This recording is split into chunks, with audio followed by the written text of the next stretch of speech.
Hello and welcome to Figure Skating Mass. The Grand Prix final was a wild ride. I am still in shock after the women's event, so let's begin with them and then move on to the men. But a little disclaimer before we start though, I'm currently having a cold, so that's why my voice is so deep and not in its usual shape. I literally stayed in 3 days in a row, not being able to go out. The only thing I've done is watch figure skating and coughed. That's it. So thank you Grand Prix final for entertaining me through these rough times, but now we have to talk about the women. Our Grand Prix final champion is my Mira.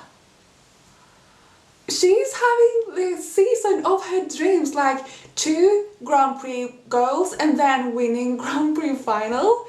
Who would have suspected that going into this season? Like, yes, she won 4 continents last year, but the Japanese team didn't send her to neither Worlds nor Olympics.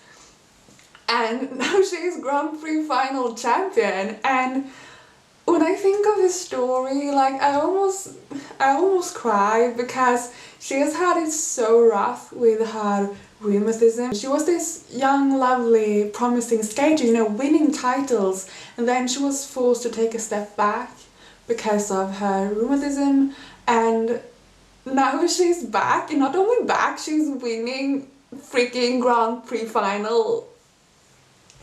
It's so surreal. And as someone who also has like a pain disease, and I was forced to quit my sport, which I love very dearly, athletics, because of it. I know what it's like not being able to do the sport that you love. It's quite heartbreaking actually. And then for her to come back, it warms my heart so much. Like, I know how much this must mean for her, and you can see how magical she thinks it is to even be able to compete and to skate clean. And now that she's winning, like, she must be living in a dream. I didn't expect this at all coming into this season, and she didn't neither, but she was the clear winner of this event. She was the cleanest of them all. She only had one mistake, and that was a fall on her very last jump in her free skate, but she was way ahead of the rest because boy were there some unusual mistakes by the other skaters in the free. In the shore program, everyone slayed, everyone brought their A game. The only mistake was Yelin Kim's popping her double axel. Otherwise, like, they were on fire. It was such an amazing shore program. And then in the free, I don't know what happened. Like, I think both Isabel and Luna said that there were a lot of tension in the air and nerves that might have affected them. And I think that can be true because, like, it was such an even field. It was really anyone's to win, and anyone could be on the podium, and they must have felt that. And especially since it has been so dominated by Russians, the ladies, suddenly to be in the Grand Prix final, being able to win it, that must be such a change. So I think everyone felt like the importance of that moment a little bit too much, unfortunately, and that's why there were too many mistakes. It's uncharacteristic for all of the women in the free to like fall or pop jumps. Like, that's leave that to the men, not the women. But the girl who came second was Isabel Levito. It blows my mind because she was 5th after the short program, and like in the free she skated, like, she didn't do terrible, but she had a fall and a bit problem with her combination, and you saw when she came off the ice that she realized that, oh, she wasn't gonna take a medal probably, and she was a bit disappointed. But the girls after her did even more mistakes, so she ended up winning silver, her first big medal as a senior. It was in Italy. She has roots from Italy too, so her family, which apparently hasn't seen her skate before, was able to see her. That's such a lovely story, and like, she's an adorable skater, honestly. Like, she has charisma and musicality in abundance. Despite being only 15, she's so attentive to the musical details. Like, she really knows how to sell a program. She also has wonderful spins and transitions, and she's also this season really evolved when it comes to skating skills, like much deeper edges, and she's way quicker than last season. Her only shortcoming is her jumping technique, especially her lutz and flip, which scares me the way she twists her back, like, ugh. I'm so worried that she will get injured, and she probably will if she doesn't change that. And so please just fix it, Isabel, fix it, because I don't want you to have a short career. If you are this artistic when you're 15, like, imagine what you will be able to do when you're 20 or 25. So please, Isabel, take care of your body and learn proper jumping technique. In third place, we find Luna Hendricks, which is the first ever Grand Prix medal in figure skating for Belgium. Like, Luna is making history with all of her medals she's winning. I think it's so wonderful for such a small skating nation to have such a big star. We have to begin with her short program because she was on fire there. I love her short program. It is so much fun. It's unique. Like, we rarely see these kind of programs in figure skating, and it's also like outside of her comfort zone, which props to her for trying something new. And then in the free, she had some trouble, as we know. She had a fall and many under rotations. They were called though, her under rotations, which was very good on the technical panel. I feel like the technical panel were much better in the free, like in the short. Both Luna's and Mai's and Rinka's combinations like should have been more called than they were. But back to Luna. So after her free skate, she was of course very disappointed, especially when she saw that she placed below Isabel, and she knew that, oh, I'm missing the medals, because, well, Cody and Mai was left, and those girls are awesome. But then we all know what happened to Cody. We will come to that, but because of Cody's skate, she still managed to take bronze. And I feel like both Isabel and Luna had some mixed feelings about their medals. Like, of course, both of them were very pleased to take a Grand Prix final medal, but they weren't pleased with their skating. Let's move on to Rinka Watanabe in fourth place, who was only half a point behind Luna, and Luna in her place was only 1 point behind Isabel, so really tied between second and fourth place. In her short program, Rinka performed a triple axel only with a Q, so really good of her. She was the only girl here who had an triple axel and an ultra C element, so cool of her to show that. It didn't work out as well in the free. She had a under rotation and a really rough landing on it too. And I think Rinka's story is so wonderful and inspiring, because the first time she represented Japan was last season at Junior World. Like, nothing before that, no Grand Prix ever at Junior or something like that. The first time was when she was 19 at Junior Worlds, and I saw her there, and like, she had many mistakes. I wasn't impressed. Then she comes out this season and begins it by showing off her triple axels and winning over the world champion Kaori Sakamoto in her challenger event. And then she wins a Grand Prix, she goes to the Grand Prix final. Like, I'm blown away by this girl. She's honestly the surprise of the season, even more than Mai. Like, we knew Mai was good, maybe not expecting her to do this good, but Rinka we didn't expect at all to be on the radar, I think. And I think it's like so fun that she's I don't know, a late bloomer. Like, she's 20, she's very young, but usually in figure skating you begin to bloom when you're like 14, 15, so yeah, I just really like her, and she was really pleased just to be here. She might as well just take a medal, like it was so close between all of those. I don't know what I think. I haven't really analysed everything, so I'm not gonna say anything, but she just as well could have come second or third. And my voice is really giving out. I feel like I'm trying to power through this. Now we have to talk about Kaori Sakamoto. Okay, we can begin with the good parts, her short program.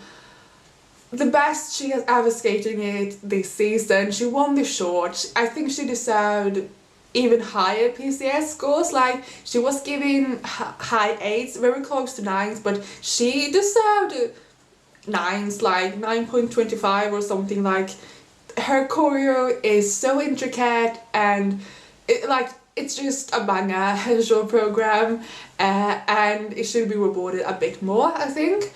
But otherwise, I was so pleased with Kaori's short program because she has had a bit of a rough season, like nothing terrible, but some small mistakes here and there, you know, coming second instead of winning when she was expected to. She lost to, as I said, Rinka at the Challenger, and then to Yilin Kim at a Grand Prix in Japan too. But still, she has been doing a good job, but like not at the top of her level. But when I saw her in the short, I was like, Kaori's back, finally. And then came her free. And I remember when she stepped on the ice, I said to my dad, because my dad was watching Kaori with me because he loves Kaori. So he said to me, like, call on me when she's skating and I will come and watch. So I called on him, and we sat down, and I said to him, like, oh no, she looks so nervous. She didn't have any fighting spirit in her eyes, so I was honestly, yes, I was worried when she began to skate, and she wasn't herself. Like, first of all, she did many mistakes. She did step outs. She did popped both her flip and her loop. She only did 2 instead of 3 combinations. And it was like she wasn't really mentally there, like she didn't connect with the music as she has done in previous competition to this song, and that showed in her PCS score too. And I think it was the right call of the judges to not giving her as high as she was rewarded in the short program, because she didn't perform as well here. And I just felt like this when it ended. I looked at my dad like, what did we just see? I'm still in shock. I don't know. Kaori, like, I feel so bad for her because she is the clear favourite of this season, you know, world champion, she Olympic bronze medalist.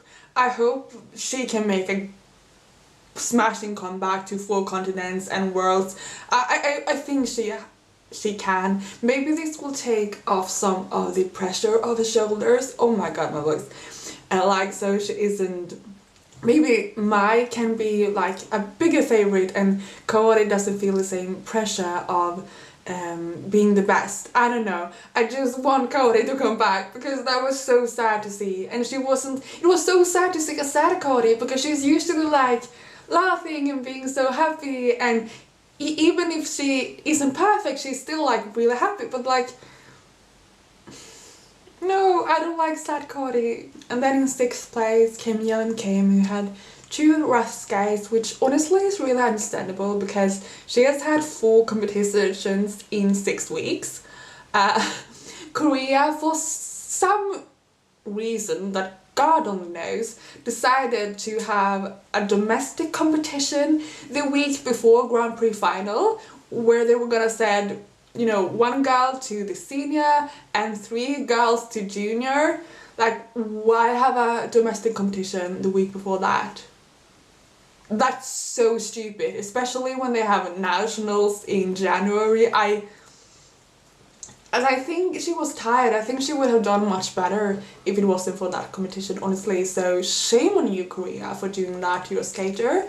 But that was it for the women. Let's move on to the men, who honestly were the opposite. Like, they flopped in the short program. The only two had good short programs were Sota Yamamoto and Shoma Ono. But in the free program, everyone brought it, and I was so surprised because we are used to see a splatterfest by the men, but like, it began, Shun Sato comes out, skates clean, 3 clean quads, really nice technique too. Then comes Ilia Malinin, who I was really worried about him because he didn't have a good short program at all. We know he had an injury from the Grand Prix in Finland too, and I was like, oh, how is he gonna do? He comes out, he does his quad axel, and it is such a mind-blowing jump. I can't fathom that Ilia is human and a human is doing this jump. Like, it shouldn't be humanly possible. I strongly suspect that he has like an invisible string tied to his hand that is dragging him up, because like, he shouldn't be able to do that. He jumps like twice his own height. It's honestly unbelievable and so cool. And after that, he's like, I'm not done. I'm gonna perform 4 other great quads. Like, what are you? And I was like really pleased to see him succeed, and he managed to finish 3rd, and I think it was really deserved. That's the thing I might have to say, like the men's, I feel like all of the medals in the men's were really deserved, each place. And then came Daniel Gressel from Italy, also performed all of his 3 quads, not as perfect as Ilia and Sato, not as good technique and some under rotations, but still he landed them all. The one who had a rough free skate was Kao Miura, who was 3rd after the short, and that was really sad because he's a lovely skater. He's only 17, but he's really up and coming, and he is someone who could take one of those 3 Japanese spots to the World Championships. Like, they have really rough competition in the Japanese. Then in 2nd place we find Sota Yamamoto. Oh my god! He delivered such a perfect free skate, 4 amazing quads. He has such wonderful technique, and the crowd were roaring the last 10 seconds of his program because they knew what he had gone through. He had really a rough time last year with doing an operation, I think, during the Olympics, so he wasn't able to like contend for that spot, and now he's back and he has been so solid all throughout the season, like landing his jumps. Like, I think he has a good chance of getting to Worlds actually from Japan. And yeah, the crowd roared so much you didn't hear when the music ended. And I think it was so nice of the public to being so knowledgeable, like to know what he has gone through and to be so supportive of him. So he came 2nd, and I think he was the happiest of them all. Like, he was thrilled, as he should be. And the winner of this event is Shoma Una, and deservedly so. He really was the man here who combined both the technical and the artistic aspects of figure skating. When it comes to artistry and the PCS, he's miles ahead of the other guys, and you saw that in the PCS too. I think some people complained that there were too much of a gap, but I actually agree. If you look at the criteria for the PCS score, yes, Shoma deserved 9s, which means excellent. 7 means good, 8 means great, and I think it should be such a distance between them, especially in such an event where Shoma really is the only artistic skater here. Junwon Sha wasn't here, Adiam Xiao Himfa wasn't here, Matteo Rizzo wasn't here, so he really was the one who both had the artistic and the technical side to him. I love his artistry. Like, he's enthralling to watch. You can't take your eyes off him. he has this way of moving his body that is so pleasing and so unique, very peculiar, but it works. I think his coach Stefan Lamille said that no one uses gravity as well as Shoma, and that is so true. Like, he has this way of moving, and he was so cute afterwards when he finished his skate and he just sat down on the ice, because he must have been so relieved, because he knew that he needed to bring his A game to win, because he saw the other ones doing stellar performances before him. He knew he couldn't afford a mistake, so he must have been really relieved and pleased of himself. Yes, he should have been marked with many Qs on his jumps, so he shouldn't have scored above 300. Still, he would have been in fast place, so it's fine for now. But yeah, that was everything for today. My voice can't speak anymore, but I hope you enjoy this video. What did you think about the Grand Prix final? Did you think it was fair? Please comment down below, and you'll see me soon in another video. Bye!